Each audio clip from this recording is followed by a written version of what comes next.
Tonight we turn our attention to a tragedy that struck at the heart of India's capital. A car explosion near the historic Red Fort metro station in New Delhi on the evening of 10th November 2025. At approximately 6:52 pm, a white Hyundai i20 halted at a traffic signal near the Red Fort gate. Detonated with high intensity, multiple vehicles erupted in flames, casualties were confirmed, and shock rippled through the national capital. What makes this blast especially chilling, it occurred at a symbolically charged site in Old Delhi, a place tied to India's heritage and public life. Within hours, the investigation morphed from a criminal inquiry into a full-scale anti-terror probe. Tonight, we will map how this incident unfolded, who is involved, and why the implications are far larger than just one explosion. Namaskar, I'm Vanya and this is the Worldview through Bharat's lens.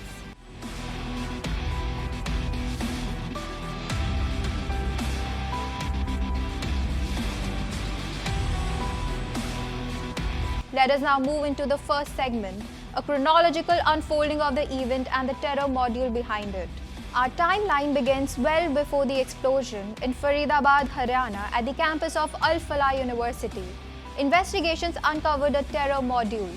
According to the reports, large quantities of explosive materials including ammonium nitrate were seized and arrests were made of medical professionals suspected of radical links. On 10 November, that same white Hyundai i20, previously parked on the campus for roughly 11 days, was driven into Delhi and stopped at a signal near Red Fort metro station. At that point, the device detonated. Investigators now believe the explosion was premature. Panic gripped the operative after police raids and arrest of his associates. The vehicle's movement, ownership transfers and parking history are under scrutiny. The car had been sold multiple times, had a Haryana number plate, and its registration trail shows attempts at concealment. The driver, identified in some sources as Dr. Umar Unabi, had ties to the module, which is alleged to include doctors and professionals from Jammu and Kashmir linked to the terror outfits Jaish-e-Mohammed and Ansar Ghazwat-ul-Hind. In short, from a planned terror module based in Faridabad to vehicle transfer and explosive logistics to a blast in Delhi, the links are now forming a coherent chain. The speed of investigation suggests the agencies view this as more than a random incident. In the immediate aftermath, senior Indian leadership responded swiftly. PM Narendra Modi, while on an official visit to Bhutan, offered condolences and declared that those responsible will not be spared.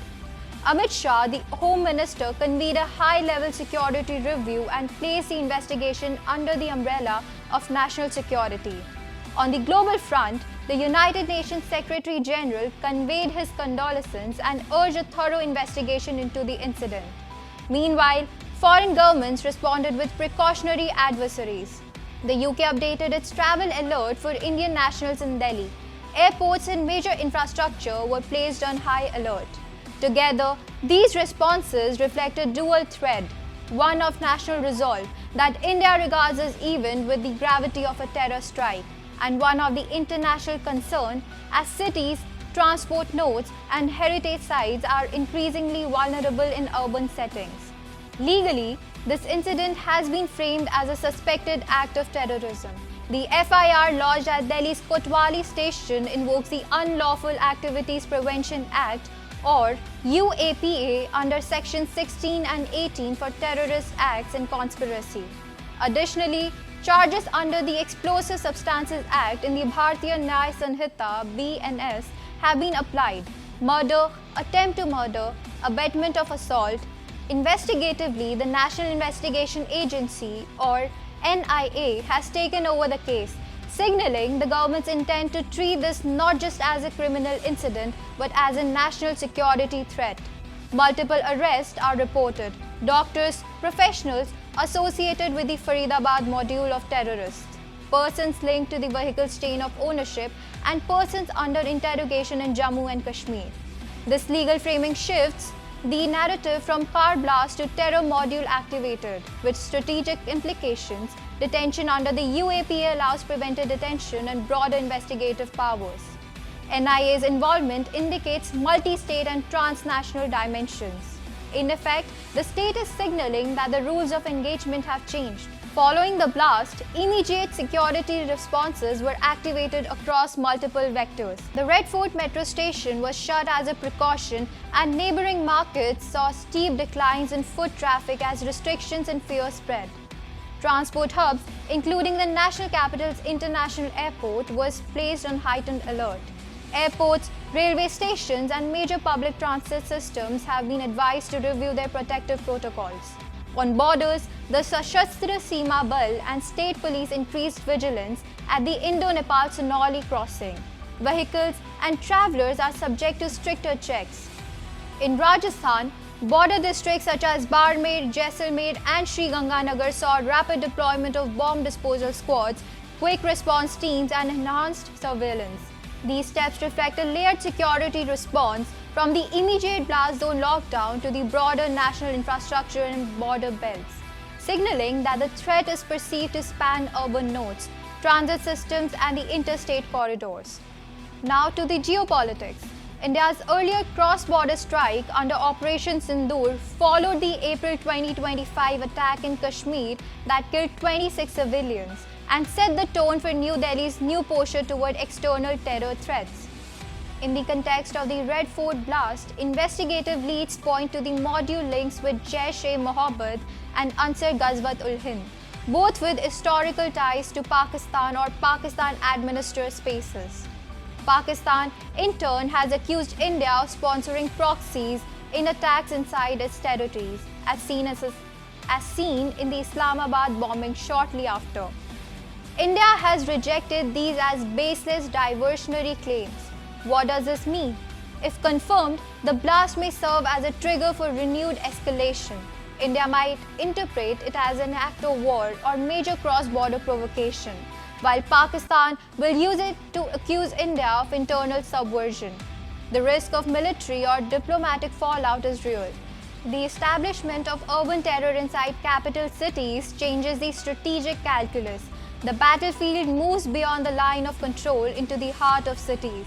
India's emphasis on deterrence, readiness, and preemption as per the Operation Sindoor doctrine now takes center stage.